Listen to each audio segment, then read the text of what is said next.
college at Oxford University is threatening its students with expulsion if they do not use the correct pronouns when addressing trans people, or if their questions towards them are considered too intrusive or personal, among other things.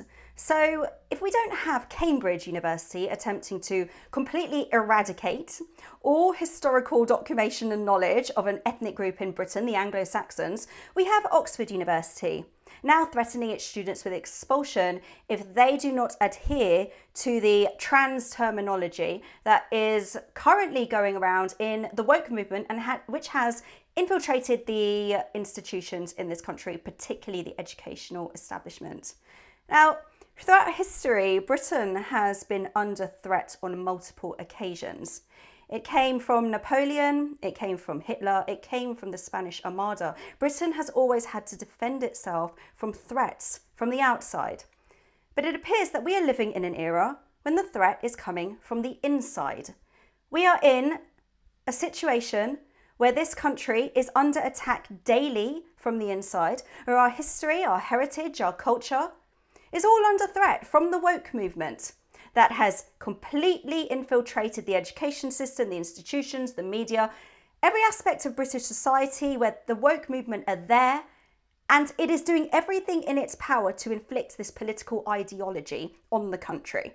Now, Oxford University is just another example of this. This college is another example of this.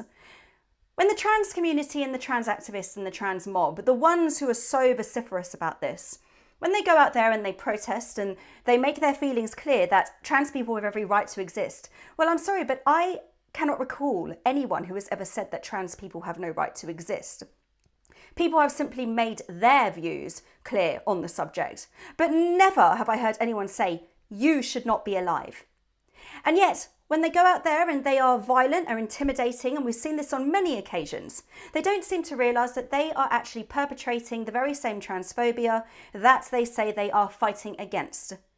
It seems they are the makers of their own destruction, and the destruction of the country as well, because what the woke movement is doing is it's creating hatred on so many levels. It's creating divide on so many levels.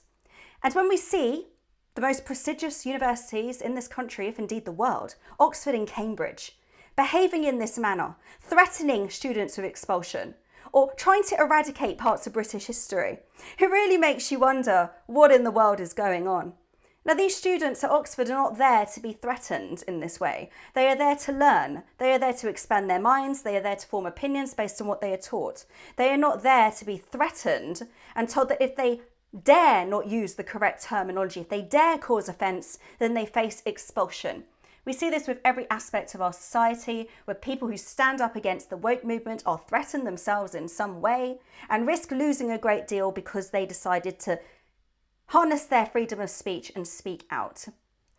This is the poison that has infiltrated our society.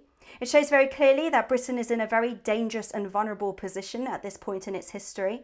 And it is so important that all of us stand up against the woke movement, because this is only going to get worse until real action is taken against it.